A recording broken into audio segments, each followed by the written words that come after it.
معكم تزلنس ونشتي صدر كلها كان يريفاني تردي كذا سجدني اسمع باريا أنا ديدا مستطلع نعرف نجار قال مستقرأ قطعة أنا ديدا زي كنا نجار تزاريون جيرون خاني خلي زير بتشاجن تحرك خيدك ترجع حزون ترجع يعني فا سمزة نركبه أو بدن خمسة زر كيجير خطية عيانون بك يساعد دك كان متعرش أجزاء خير نقنا خطة ضيق كيا بزح نجد من لسالكيشة مجمرة ترجع مالس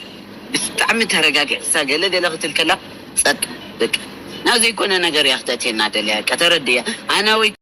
تردي كالدي أنا بصرو فيديو خسرح قال بصرو مر عليه الليل قل بزح أودين ستجنعه بزح تملكاتي ناتنا تملكاتي للي ما إنه بزح سلكي زدوا ولا نزل بزقات عمي فاميلي زي لكم زلكم يكرت أقول لي ما الكل عليه كلام بزح سلكي زدوا ولا لعنون بتعمس لزر باش اللي خينا كم فاتحة كم يعني ورقة زنيا اللي أتحس مالت استفاق رسمي أو أي فلالة فغرق على بتهاجو اسكع حق زف اللاتيمبر ناتي وكم زولكم الفقريون أنا من محزلة نا اسكع تو زول زنجر زفتح يو بعقلي فتحي يتحسن بيتسل كدولة لا يلو ما أنت دويلة زوية يو من مجرد زي ولا ما أنا بستخدم المودن عليه كنترول غير ترجع كذا رقم كوي سو ندولة لا ولا صار دولة لا ده معك شكرا ولا دولة لا ما كابالة كلا يا دولة لا صح أيه نزاز هيلو داقي ليلو يا خمي أهلنا سلام دو أهلنا دحلو إحنا يا خميكا سلام زي المسكن أمان الله كتبوا إحنا دخا أهلنا تبو تافيخا كداقي تتافينا قدامي دحنا دخي نيخو أنا ما ولا أنا زلكي أنت جزات مستخدي كنشة أوكي تاني جزا نعم واستدحينا زمان وتوفينا عليكم يمسي سلام لچانالي ቤተሰብ ከመይ ኣለኹም ኣነ ጽባቕ الله ፈጣሪ ይመስገን ከምታ ኣነ ጽባቕ ዘለኹ ወስኻትኩም ሰናይ ክትኾኑ ናይ ወትር ትምኒተ እዩ ንዛ ቻናለይ ሓደሽቲ ዝኾንኩም ሰብስክራይብ ናገበርኩም ቤተሰብ ይኩኑ ኣቱም ሰብስክራይብ ዝገበርኩም ለይ ከዓ ላይክ ሼር ናገበርኩም ኣባራታትዕኒ እምበኣርከስ ሊልና ኣሌክስ ዘለዎ ኩነታት ይሒዘልኩም መጽአን ይኹ ያው ነተመልከትኸ أقدست ملأخت ديم زم حلال فلو صبق صراحة دي ولا حماق صراحة ديم صراحة لو بتشان سحاب لودو أم ميديا ويكعي مهردو زخد وزلو كايدا خ صبق دينيو قال مناتي ريتو أي حيزلكم مزيان أنا تايكم لكم دليل ليلنا عليك الصرح والله صراح يو كم حق زرح أيو حق أوي أيقونن كن حزونكم عينة فيلمي صريحهم نيروم يوم ያው ሆም ተመጀመርታ ቪዲዮ ዝረአኹሞ እዚ ናይ መጀመርታ ቪዲዮ ዝረአኹሞ ናይ ሕዚ ኣይኮነን ናይ ቀደሚው ቀደሙን ከምኡ ኢሎም ብዙሕ ሰብ ተደናጊር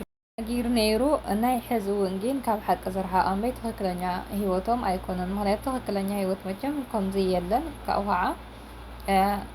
ወረቐት ገለ ምናምን ነይሩ መጀመርታስ ወረቐት ተመሊሱ ዝድሕሪ ወረቐት ምምላስ ከዓ እንተ ያው እቲ ነገራት በቃ ብቻ ካብ መዓልቲ ናብ መዓልትስ استغاير حسابي يزمت الله أين حزها عجراش ناب عليكس جنزو تلايخو السرقات جنزو زل أخو دسي كم عين السعودي مهنيتو ناب علي لا قرشي ناب عليكس قرش مهنيتوس بزلو مجزيسي كنت زيز أكل جنزب زل أخنا كم زينا جبرسي كم عين السعوديو مهنيتو بزح صقم الله بزح بيتسب الله بزح ችግራት الله بزح الساعات مالتي بزح الساعات زغل صقم نحليسي كما يلين دي لنا عليكس ገንዘብ ዝልኦ ለም ለተወደኸ ማለትና ንምንታይ እዮም ያው እዚ በቃ ከምዚ ድራማ እዩ ድራማ ተዘይኸውን ነይሩ በቀደማይ ወዲና በቃ ዘራኸብ ነገር ይብልና ወረቀታ ሂበያ ገለ ምናምን ይል ነይሩ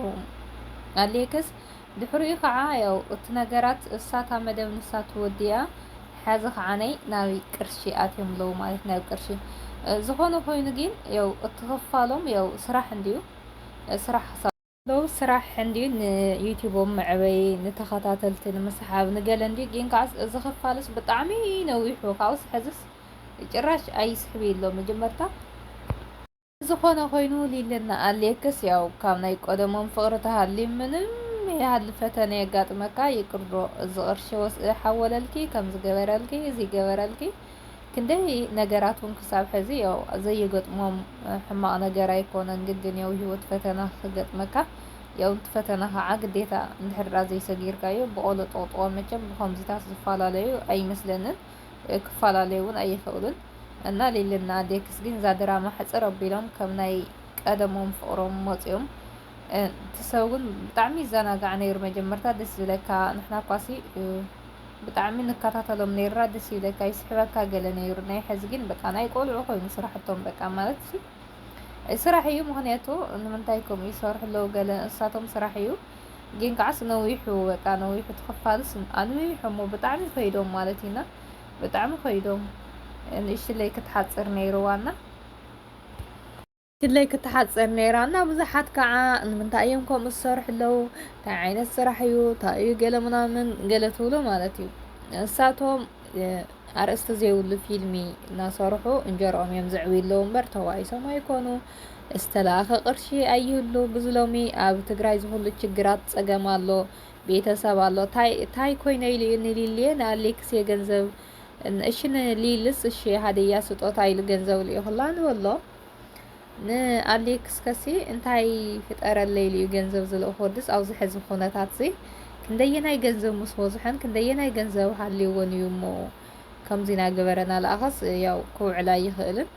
በቃ ንስራሕ እዮም ዝጥቀምሉ ኣለዉ ሊልና ኣሌክስ ንስራሕ እዮም ዝጥቀምሉ ዘለዉ እምበር እዚ ነገራት እዚ ካብ ሓቂ ዝረሓቐ ይኸውን ዝኽእል ንሊሊ ክለኣኻ ይኽእል እዩ ተደጊሙ እንደገና ንኣሌክስ እውን ክንድኡ ቅርሺ ግን ሲ እንተሓሰብኩም መቕድሚ ዝተለኣኸ ገንዘብ ዝተመሊሱ ከዓ ንስንኡ እውን ክልኡ ከሉሲ ወይ ሊልና ኣሌክስስ ብጣዕሚ ዝረዝሮ በቃ ገራሚ ስራሕ እዮም ዝሰርሑ ኣለዉ ስራሕቶም ያው ብጣዕሚ ማለት